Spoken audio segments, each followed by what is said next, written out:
তোমরা 5 জনে মিললে যে আমার লেপিনটা সাফ করছো এর লেগে আমি ঠিক করছি তোমরা 5 জনে 25 টাকা করে দাম।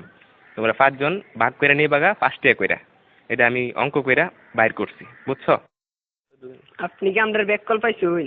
আমরা 5 জনে কাম করছি, যদি আপনি 25 টাকা হয় তাহলে আপনারা 5 টাকা করে না, আমরা 14 টাকা করে দেন লাগবো। আপনি এটা কিতা কই?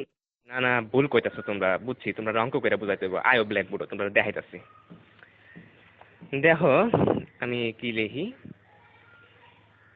এই হইল 25। 25-এ 5 দিয়া ভাগ করলে 5 টাকা থাকে। 25 2 এর মধ্যে যা না, কিন্তু 25-এর মধ্যে যা।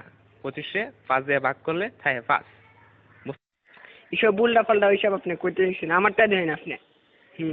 চাইন আমরা 5, আমরা যদি 25 দিয়ে ভাগ করি তাহলে 5 2 এর ভিতরে জানা জানা তো, কিন্তু 5 আবার 5 এর ভিতরে যা।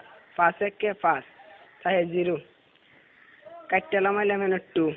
দেখুন আমরা জানি 4 5 20, তাই 4 এর 5 20, তাই ভাগফল 14, তাই আমরা 14 টাকা করে দিতে হইব। এইসব আদা সুদা কথা করতে শুনছো, আমরা তোমার গুণ করে দেয়া দিতেছি। এই দেখো এটা হচ্ছে 5, 5-এ 5 দিয়ে গুণ করলে হয় 25, বুঝতে পারছো? এটা আজাইরা ফাজাইরা আপনি কি সব করতেছেন?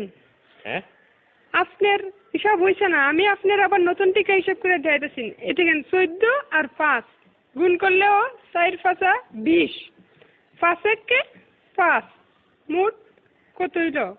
25। দেখছেন আমার হিসাব? অহন বুঝতে পারছি তোমরা সত্যি আসুদা। আমরা অঙ্কটা দেখো, 14 14 14 14 5 বার দিছি। এই দেখো এখন 4টা 5 যোগ করলে এখানে হইতাছে কত হইতাছে দেখো, 4 আর 4 8, 8 আর 4 16, 16 আর 4 20। 1 21 22 23 24 25। দেখছেন না করে কাটায় কাটায় 25 টাকা। আপনি কি হিসাব শিখছেন সারা জীবন পড়ালেখা কইরা, কি বালের হিসাব? হালিয়ার হালাই কি বুঝাই গেল এটা আমারে?